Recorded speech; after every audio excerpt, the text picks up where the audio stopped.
we want to spend more time on this question of this picture that we're getting from Iraq. We spent time on it last night. We wanted to bring back our same panel from tonight with an addition. With us now in Baghdad, Time Magazine's Michael Wear and CNN's Nick Robertson. Also radio host and blogger Hugh Hewitt. He is in Orange County, California. And in Seattle, Michael Yon, a retired Green Beret, a frequent visitor to Iraq, and the author of Danger Close. Good to see you all.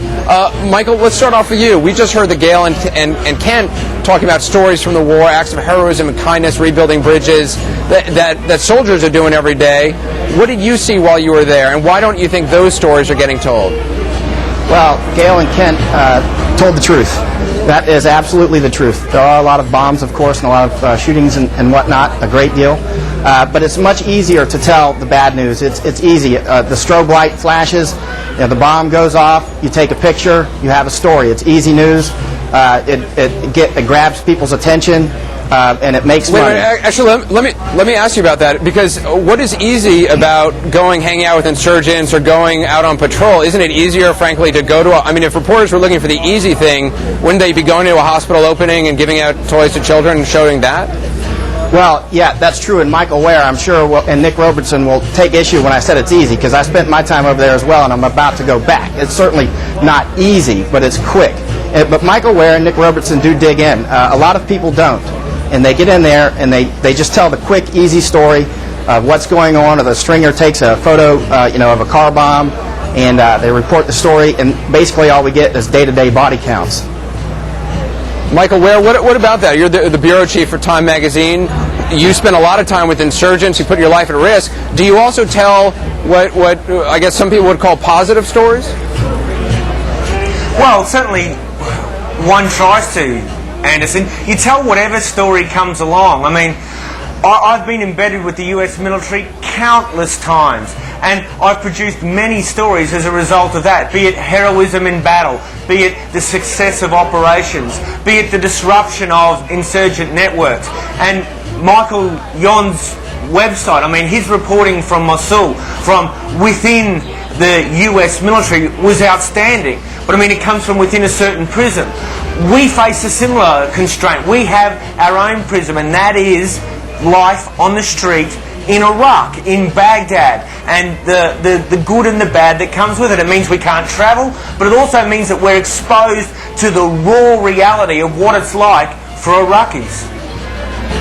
Hugh Hewitt, do you buy that? No, Anderson, I don't, although I think I've read a lot of Mr. Ware's work in the last couple of days. It's great work. But I think you're missing the point of what happened in West Virginia today. What happened there is a public demonstration of growing contempt for elite mainstream media, because they do have an agenda. The agenda is perceived as being anti-war. It's not Ernie Pyle. It's a lot more like the Vietnam era. And the American people are growing in their conviction that not only is the media not helping win the war, but they're endangering soldiers. And I'll tell you an important story. I ran into Ed Blecksmith last month in Los Angeles. Ed lost his son, J.P. Blecksmith, lieutenant in the Marines, in Fallujah on 11/11.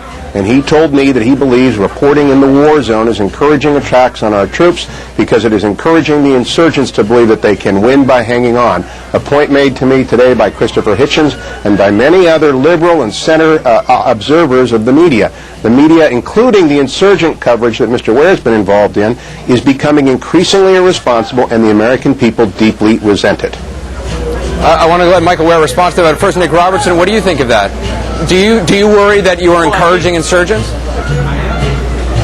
There is a huge propaganda war going on here, and the insurgents are certainly very, very aware of what they're doing. They will try and put bombs in front of cameras. They will try and blow up hotels where journalists are. And if they can get something on a website, they will trumpet it right away. The attacks on a police station 2 days ago, that was being claimed on an Al-Qaeda website later in the day. Whether or not it was them is not clear. It's very hard to verify if it was. I think that we're in danger here of saying, and this is something I think we've all heard of before, don't shoot the messenger just because what the message that perhaps appears to be coming across is a negative message, a message with a bad picture. It doesn't necessarily mean that people bearing that message have negative intentions. We come here without an agenda. Our contract and obligation is to the audience, to inform the audience, and we do nobody any favours by coming here with an agenda or with a view. And I think the reporters that I know here,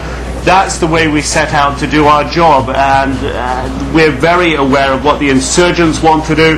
We're very aware of what the Iraqi people think about the incidents, and we do our absolute best to give a very fair, full and accurate picture. Michael Wear, since you spend a lot of time with insurgents, I mean, do you worry that you are just giving them a voice? Well, obviously, Anderson, one has to be very careful, but one applies the same journalistic criteria to the insurgents that we apply to the military. I mean, this is war. Propaganda or information operations is an enormous part of that for both sides. Everyone in war lies to you. Everyone exaggerates, underplays and puts their spin. There's a political aspect to the very nature of war that needs to be capitalised and manipulated by these players. So we need to add these filters and distill the truth ourselves. I mean, just this anti-liberal media campaign that's been driven from where? From within the political landscape of the United States. I'm in a fortunate position. I am an Australian writing for an American magazine. I have no stake either way. I have no agenda to pursue. I just want to know what is really going on here. Michael Yon, what do Nick Robertson and Michael Wear not get? When you hear what they're saying, what do you think?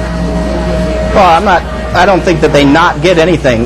They've both definitely earned their opinions. I mean, these two gentlemen have been out. I think we just lost Michael Yon. Hugh Hewitt, when you hear Michael Wear speaking and you hear Nick Robertson speaking, your take? Well, I'm not personalizing it. I think that they're fine reporters who do not have agendas, and Tim Blair's a great acquaintance of mine, has great respect for Mr. Wear. Nick does great work. I'm talking about what happened in West Virginia today, and it ties in back to, for example, the New York Times leaking sensitive information about the NSA wiretap of Al-Qaeda conducting contacts with their agents in the United States. It goes back to what I think was generally perceived as overkill, extreme overkill on Abu Ghraib, the refusal on the part of the American media to ever come to grips with the fact that those were rogue elements in the American military, representative of nothing. I hope you can get Michael Yon back on, because I think what I'd love to ask Michael to confirm is what I've heard time and time again is the great contempt among American military serving abroad for what they see when they get home or what they see on CNN when they watch in their bases. They don't believe the media is doing a good job of portraying what's happening there. And I think the denial in elite media leads to a kind of reaction, counter-reaction, so that the contempt grows and disdain for the media grows deeper and deeper. Unfortunately, Michael Yon, for some reason our satellite is down. But Hugh, I want to stick with you on that point. You know, in the times I've been in Iraq and you talk to soldiers, sometimes they will say to you, look, you guys aren't showing the full picture. But one other soldier said to me, you know, everybody sees their own slice of the war, and when you're a soldier and you're in one unit, you're living on a base, you don't really see much about life on the Iraqi streets. I mean, some of them obviously do, but often you're very isolated in what you see. Is it possible that some people who feel that their viewpoint is not being reflected, maybe they're not seeing the full picture? Anderson, that's possible, but that's not their major complaint. Their major complaint is that the insurgents are playing the media like a bongo drum, and that they have become enamored with the idea that they can drive America from the field by creating enough chaos and enough media shots to weaken the will of the American people to persist in the liberation of Iraq. And that's what Ed Blecksmith was saying. That's what I've heard echoed time and time again, is that the American media is getting Americans killed. They don't care to understand the insurgent point of view. They're terrorists. They don't care to understand what the Ba'athist rejectionists believe. They are people who kill civilians and innocents. They certainly don't give a damn about what Zarqawi thinks, because he's a cold-blooded killer. I think this is the message that the media does not get out or is missing. It is a good discussion to have, and one we hope to continue to have. We had it last night, tonight, and we hope to just keep going with this. Hugh Hewitt, we'd love to have you on again. Michael Yon, I don't know what happened with our satellite. Not a plot, I promise. We will have you on again. And Michael Wear and Nick Robertson, as always, thank you very much, gentlemen. A good discussion.